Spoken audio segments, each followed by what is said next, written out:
I'm Tim Reiki, and I'm here at the home of local author Carlos Ledson Miller. Let's see if he's home.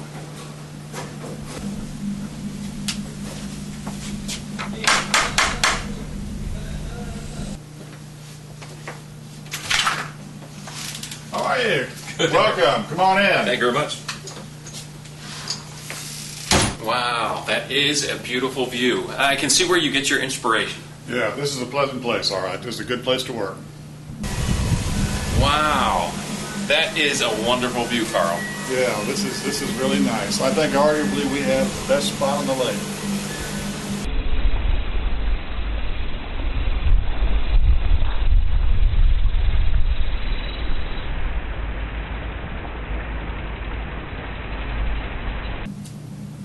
And now let's get a little better acquainted with Mr. Miller.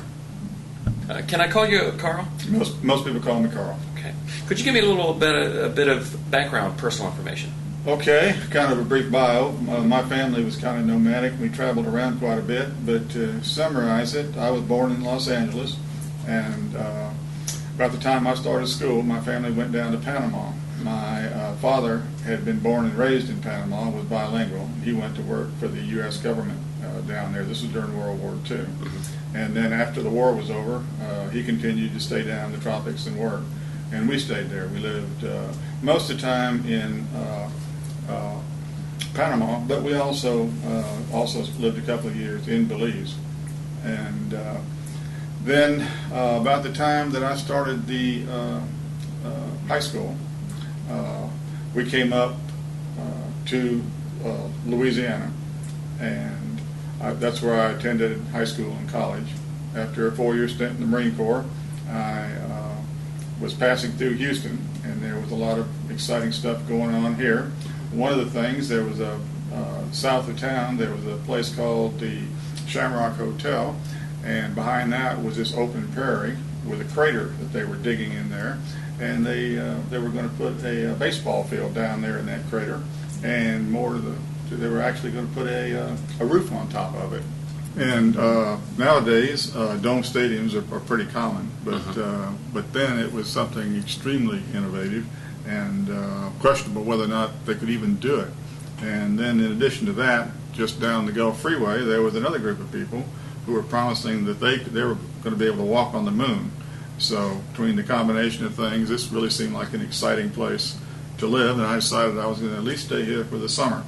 And that summer turned into almost half a century now. That was 1963, and I'm still here. Carl, exactly how long have you lived in Nassau Bay? About 10 or 11 years. After I got settled in Houston, I went to work for Shell Oil, and I had a 30-year career there, all of it in the Houston area. At the end of that, I decided to take early retirement and try my hand at writing fiction. And about that same time, I discovered the Bay Area, the Clear Lake area, and Bayfront Towers in particular. And so I moved down here. Initially, I just bought this condo for a weekend place, but I liked the area and the people so much that I eventually just sold the condo that I had in the Memorial area and moved down here full time. Well, this is a great setting, and I know that the view probably has something to do with your writing. Oh, definitely. This was kind of my fantasy, being able to sit there at the desk, prop my feet up, look out at the lake, and tell my stories. The setting not only is enjoyable, but the people that live here. There's, as you may have noticed, we're 2 4-story buildings here, 37 units in each, and the people are outstanding. The homeowners board does a great job in keeping the property up, and we have a number of my neighbors here who volunteer on various committees like the landscape committee and so forth that really keep the place looking nice. How did you get interested in writing? It started with reading. About the time that I started high school and we came up to the States, I discovered novels. And even though I was an American, the fact that I'd gone through the first 8 years of school down in the tropics, my new surroundings were a little bit foreign to me. And so novels, I discovered novels, and they were kind of my window to this new world that I was in. I particularly liked novels that gave me a sense of place. For instance, Missioner's Hawaii. When you open the book, you may or may not know anything about Hawaii, but when you get that last page, you know virtually everything. You feel like you've been there. You know the people, the culture, the geography, the history, and so forth. How do you create your characters? Quite often I use actual people as the basis. For instance, in my novel Belize, there's probably about a 20% correlation between my main character and my own father. In my last novel, Stroke, it's a composite of a couple of actual women professionals that I've known, and then also pure fiction. It's just the way that I go about keeping characters in mind. If I have somebody that I actually know in mind, it keeps me consistent. Some of the people that, for instance, are in my novel Stroke, they know they're in my novel, although they have different names, and the name of their establishments may be different. Carl, do you have any kind of specific writing schedule? Recently, mine's become fairly irregular. When I first took retirement from Shell and started writing, I actually had a timesheet that I kept, just like as if I were an employee. I wanted to put in a 40-hour week. That was the enthusiasm. Nowadays, it's less regular than that. When I'm really involved in a story, really the story's taken off, and I'm putting other things off to the side. Probably my typical writing schedule would be like 2 to 3 hours in the morning, 2 to 3 hours in the afternoon, and then at night I might do editing and that type of thing. So it's kind of irregular now, depending on where the story is. Are you currently working on a new novel?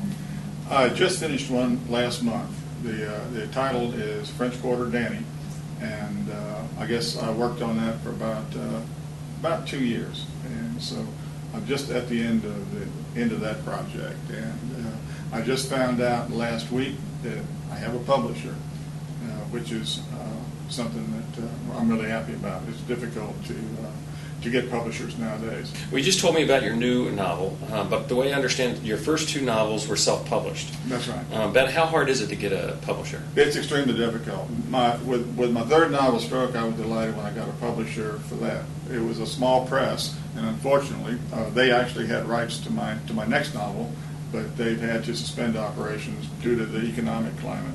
And so, just a combination of today's economic climate, the fact that there are so many more people writing books nowadays, and the fact that there are fewer and fewer publishers makes it even more difficult than it was back in the time of, say, Hemingway or Scott Fitzgerald or any of those folks. Carl, if you would, please give me an idea of kind of what you like about writing and what you dislike about writing. I guess the like is having done it. Writing's not one of those things that I particularly enjoy while I'm doing it, but at the end of a particular writing session, if I go back and I've gotten a couple of paragraphs, maybe if I've really gotten hot and got a chapter, that's good. I particularly like hearing from readers who have liked my work. So that's the part that I like. The part that I dislike is the business aspect of it. I've been writing novels for 15 years, and I'd say a third of that time has been spent writing my 4 books. A third of that time has been trying to either sell my 4 books or promote my 4 books after they've been written. And about a third of the time is I've gotten disgusted with the business process of it and don't do it. Get away from it altogether.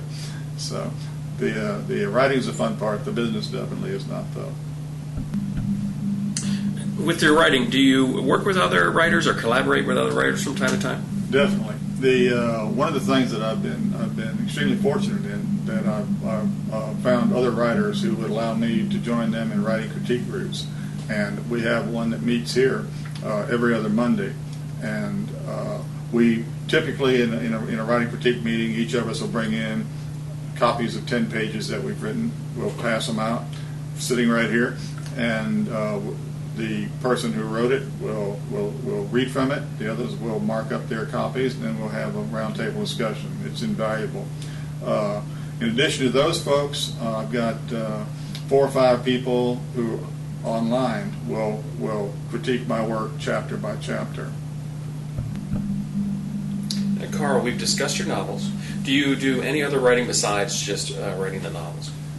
Primarily novels. I appreciate short stories, but it's a discipline all its own, and so I've focused mainly on novels.